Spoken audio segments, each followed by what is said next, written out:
All right, cool. So, I had my show last night, you know, and a lot of y'all couldn't make it, so I said I'd put it online, so here it is. This is mostly for Latch. This is a story about me and this girl that I met, you know, and how we came together and what happened, because I came back to New York, right? So it starts out, I'm in Edinburgh, and I'm working in this club, drawing dirty pictures, basically putting them on the wall. That was their idea of like sexy, have like people fully clothed from the 1940s fucking. And I was doing that. And I was out in the smoking section.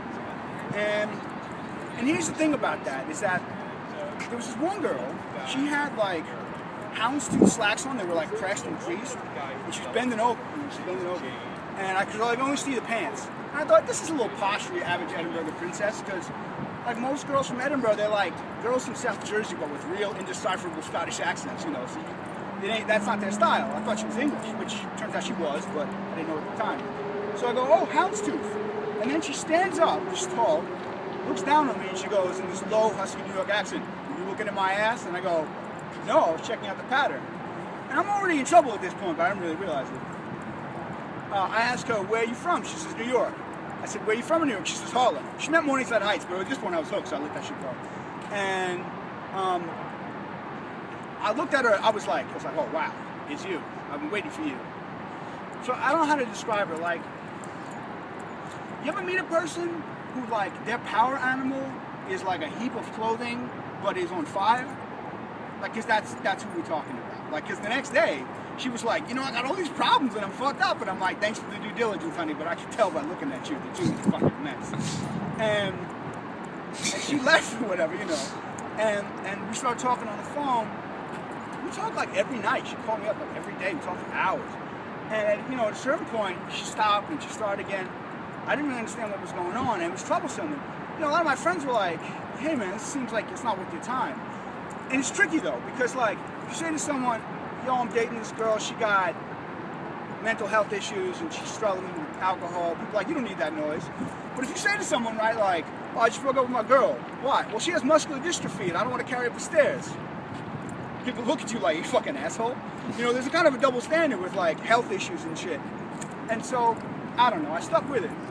At a certain point, it was like, we were talking about, like, where we could live or whatever, and she was like, do you think you could ever earn enough money to raise a family? And I was like, yeah, just give me a second. I got it here somewhere.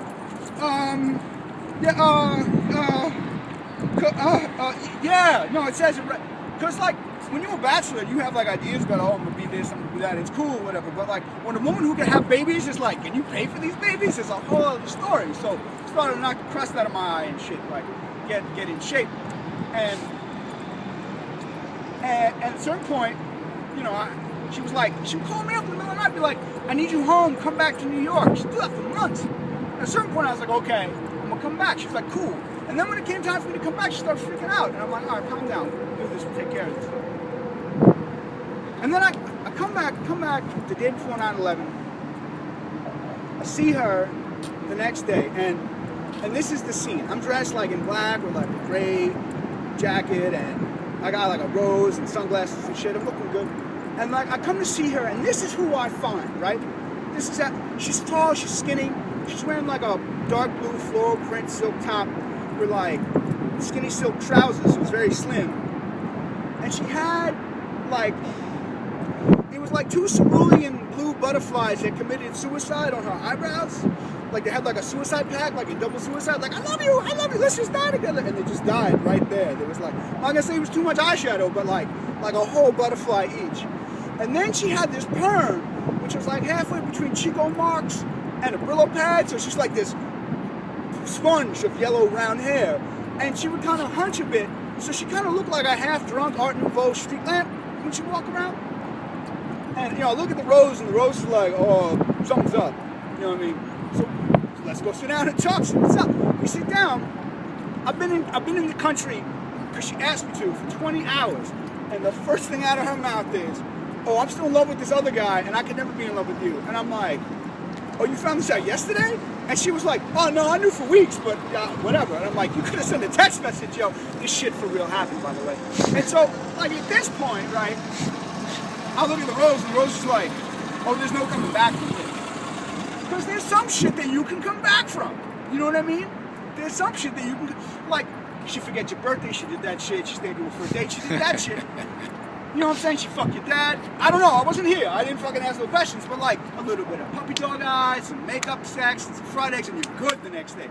But this shit was like the bridge over the River Kwai, and Han Solo had just exploded the whole relationship. We were right up this fucking river on Roosevelt Island. You could swim there from here, right? You could swim there from here. And we're just like sitting at the riverbed bench. And I was just like, and the Rose like, look, look, look, look. Because like the whole of our relationship was just like floating down the stream. She's like, yo, you see that bit that's on fire? Yeah, that's your hope right there. Just like, it's just floating. It's gone. And the Rose was like, look, man, you got the two options at this point, right? You could leave with your dignity, right?